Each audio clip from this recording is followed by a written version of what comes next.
चंदौली से रिपोर्टर मधु कुमारी के अनुसार मुगलसराय विधायक रमेश जायसवाल जनहित से जुड़े कार्यों को लेकर लगातार सक्रिय नजर आ रहे हैं। इसी क्रम में उन्होंने अपनी विधानसभा क्षेत्र के विकास खंड नियमताबाद में 2 महत्वपूर्ण सड़क परियोजनाओं का शिलान्यास कराया।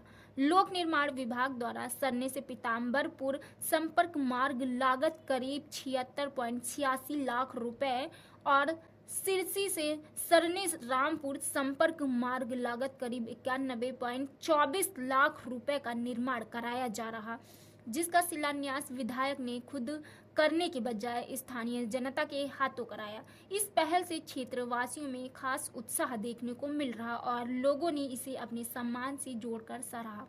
इस दौरान विधायक रमेश जायसवाल ने कहा कि आज़ादी के बाद पहली बार इन मार्गों का निर्माण हो रहा, जिससे क्षेत्र के लोगों को आवागमन में बड़ी राहत मिलेगी।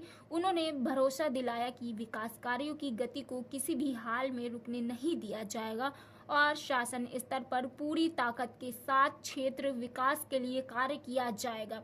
कार्यक्रम में प्रधान संतोष प्रजापति, रमेश सोनकर, राम भरोस पटेल, प्रवीण सिंह, पीयूष सिंह, राकेश सिंह, शरद तिवारी, गंगाराम साहनी, अशोक बिंद सहित बड़ी संख्या में ग्रामीण मौजूद रहे, जिन्होंने विधायक के इस प्रयास की सराहना की।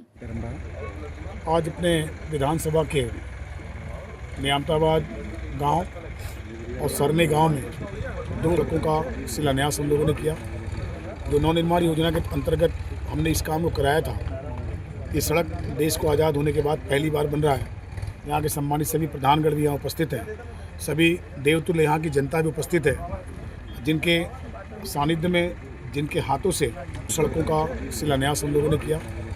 जो नवनिर्माण योजना के अंतर्गत हमने इस काम को कराया था, मैंने इस पत्थर का शिलान्यास कराया और जनता को समर्पित किया। एक नियामताबाद से सरने को जाने वाली सड़क जो लगभग 93 लाख रुपए की लागत से बन रहा है, जो पहली बार बन रहा है, लगभग 1500 मीटर की सड़क वो बन रहा है। दूसरा, यहाँ सरने से पीताम्बरपुरा को जाने वाली वो सड़क भी आज पहली बार बन रहा है। लगभग उसकी भी लंबाई 1200 से 1500 मीटर की है। वो 76 लाख रुपए की लागत से बन रही है। गाँव के लोगों को बहुत उम्मीद थी। ये दुर्भाग्य अलग है कि देश को आज़ाद हुए 78 वर्ष हो गए, उसके बावजूद भी यहाँ लोग मिट्टी पे चलते थे। आसपास क्षेत्रों के अनेक जनप्रतिनिधियों को लोगों ने आशीर्वाद दे के, मौका दे के यहाँ विधायक और सांसद बनाया, परंतु कोई फ़ायदा उनको नज़र नहीं आया। मैं गांव के अंदर जब जाता था, जब चुनाव लड़ते वक्त गया, तब भी मैंने देखा था कि बहुत ही विकट स्थिति थी। मैं लगातार प्रयास कर रहा था। अब सफलता मुझे आज प्राप्त हुई है। आज सफलता प्राप्त हुई। मैं इतना ज़्यादा आह्लादित हूँ कि गाँव के लोगों के चेहरे देख के, उनकी खुशी देख कर मुझे बेहद प्रसन्नता हो रही है, क्योंकि मैंने अपने विधानसभा के सभी सम्मानित देवतुल्य जनता को अपने परिवार का ही माना है। अगर परिवार का ना माना जाए तो मुझे लगता है कि एक विधायक को, एक जनप्रतिनिधि को ये धोखे के रूप में ही समझना चाहिए। मैं हमेशा अपने क्षेत्र की जनता को अपने परिवार का मानता हूँ और सबसे यही आग्रह भी करता हूँ कि ये परिवार के ही लोग हैं। इनके ही आशीर्वाद से हम लोग को विधायी व्यवस्था में अवसर और हिस्सा मिला और हम सब लोग खुद को प्रमाणित करने का जितना भी प्रयास ईमानदारी से कर सकते हैं जनमानस को सुविधा देने के लिए, वो मैं करूँगा। उसमें पीछे नहीं हटूँगा। जनता भी खुश है। जनता का जो भरोसा था आज वो फलीभूत होता दिख रहा है। मैं पूरे विश्वास के साथ कहना चाहता हूँ कि मैं अपने क्षेत्र की जनता के लिए